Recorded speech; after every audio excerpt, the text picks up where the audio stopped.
Put another way, this comet is larger than Mount Everest.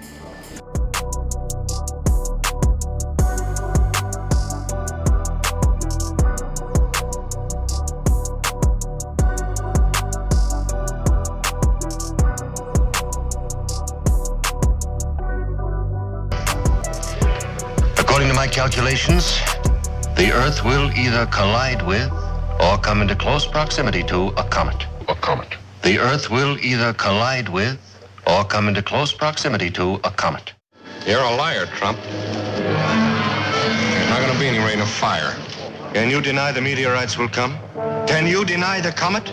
Well, it's not going to happen the way you say it is. If it were not for my magnetium friends, those meteorites would be bombarding us this very instant. Look! Look up there! You can see them!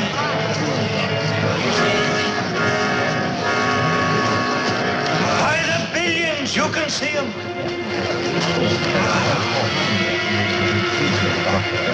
There, I saw one. There's another one.